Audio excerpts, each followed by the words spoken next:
एक जंगल में पहाड़ की चोटी पर एक किला बना था। किले के एक कोने के साथ बाहर की ओर एक ऊंचा विशाल देवदार का पेड़ था।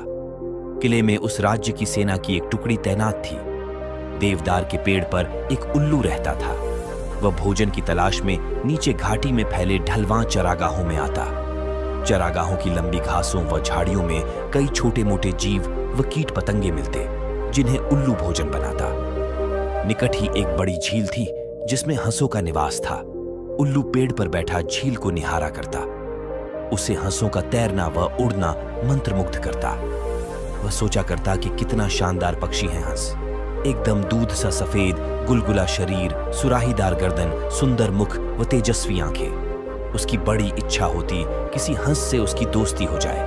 एक दिन उल्लू पानी पीने के बहाने झील के किनारे उगी एक झाड़ी पर उतरा। निकट ही एक बहुत शालीन व सौम्य हंस पानी में तैर रहा था। हंस तैरता हुआ झाड़ी के निकट आया। उल्लू ने बात करने का बहाना ढूंढा। हंस जी, आपकी आज्ञा हो तो पानी पी लूं, बड़ी प्यास लगी है। हंस ने चौंक कर उसे देखा और बोला, मित्र, पानी प्रकाररति द्वारा सबको दिया गया वरदान है, इस पर किसी एक का अधिकार नहीं। उल्लू ने पानी पिया, फिर सिर हिलाया जैसे उसे निराशा हुई हो।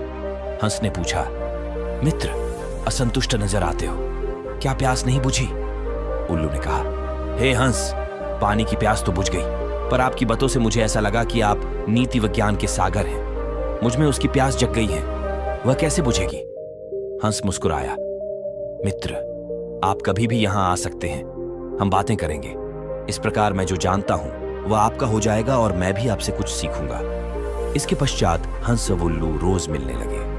एक दिन हंस ने उल्लू को बता दिया कि वह वास्तव में हंसों का राजा हंसराज है। अपना असली परिचय देने के बाद हंस अपने मित्र को निमंत्रण देकर अपने घर ले गया। शाही ठाठ थे। खाने के लिए कमल व नरगिस के फूलों के व्यंजन परोसे गए और जाने क्या क्या दुर्लभ खाद्य थे, उल्लू को पता ही नहीं लगा। बाद में सौंफ इलायची की जगह मोती पेश किए गए। उल्लू दंग रह गया। अब हंसराज उल्लू को महल में ले जाकर खिलाने पिलाने लगा। रोज दावत उड़ती। उसे डर लगने लगा कि किसी दिन साधारण उल्लू समझकर हंसराज दोस्ती न तोड़ ले। इसलिए स्वयं को कंसराज की बराबरी का बनाए रखने के लिए उसने झूठ मूठ कह दिया कि वह भी उल्लुओं का राजा उल्लूक राज है। झूठ कहने के बाद उल्लू को लगा कि उसका भी फर्ज बनता है कि हंसराज को अपने घर बुलाए। एक दिन उल्लू ने दुर्ग के भीतर होने वाली गतिविधियों को गौर से देखा और उसके दिमाग में एक युक्ति आई। उसने दुर्ग की बातों को खूब ध्यान से समझा, सैनिकों के कार्यक्रम नोट किए। फिर वह चला हंस के पास। जब वह झील पर पहुंचा तब हंसराज कुछ हंसनियों के साथ जल में तैर रहा था। उल्लू को देखते ही हंस बोला, मित्र, आप इस समय? उल्लू ने उत्तर दिया, हाँ मित्र, मैं आपको आज अपना घर दिखाने व अपना मेहमान बनाने के लिए ले जाने आया हूं। मैं कई बार आपका मेहमान बना हूं, मुझे भी सेवा का मौका दो। हंस ने टालना चाहा, मित्र, इतनी जल्दी क्या है, फिर कभी चलेंगे। उल्लू ने कहा, आज तो आपको लिए बिना नहीं जाऊंगा। हंसराज को उल्लू के साथ जाना ही पड़ा। पहाड़ की चोटी पर बने किले की ओर इशारा कर उल्लू उड़ते उड़ते बोला, वह मेरा किला है। हंस बड़ा प्रभावित हुआ। वे दोनों जब उल्लू की आवाज वाले पेड़ पर उतरे तो किले के सैनिकों की परेड शुरू होने वाली थी। दो सैनिक बुर्ज पर बिगुल बजाने लगे।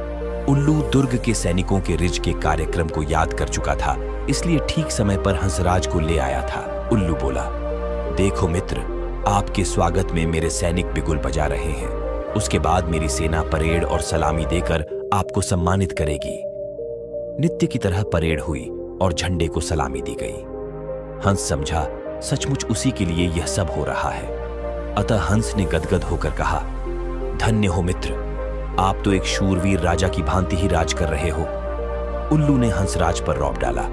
मैंने अपने सैनिकों को आदेश दिया है कि जब तक मेरे परम मित्र राजा हंसराज मेरे अतिथि हैं, तब तक इसी प्रकार रोज बिगुल बजे व सैनिकों की परेड निकले।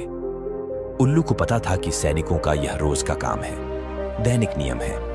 हंस को उल्लू ने फल, अखरोट व बनफशा के फूल खिलाए।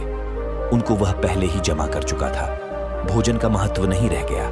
सैनिकों की परेड का जादू अपना काम कर चुका था। हंसराज के दिल में उल्लू मित्र के लिए बहुत सम्मान पैदा हो चुका था। उधर सैनिक टुकड़ी को वहां से कूच करने के आदेश मिल चुके थे। दूसरे दिन सैनिक अपना सामान समेट कर जाने लगे तो हंस ने कहा, मित्र, देखो आपके सैनिक आपकी आज्ञा लिए बिना कहीं जा रहे हैं। उल्लू हड़बड़ाकर बोला, किसी ने उन्हें गलत आदेश दिया होगा, मैं अभी रोकता हूं उन्हें। ऐसा कह वह हूं हूं करने लगा। सैनिकों ने उल्लू का घुघुआना सुना, वह अपशकुन समझकर जाना स्थगित कर दिया। दूसरे दिन फिर वही हुआ। सैनिक जाने लगे तो उल्लू घुघुआया। सैनिकों के नायक ने क्रोधित होकर सैनिकों को मनहूस उल्लू को तीर मारने का आदेश दिया। एक सैनिक ने तीर छोड़ा। तीर उल्लू की बगल में बैठे हंस को लगा। वह तीर खाकर नीचे गिरा, वो फड़फड़ाकर मर गया। उल्लू उसकी लाश के पास शोकाकुल हो विलाप करने लगा। हाय, मैंने अपनी झूठी शान के चक्कर में अपना परम मित्र खो दिया। धिक्कार है मुझे।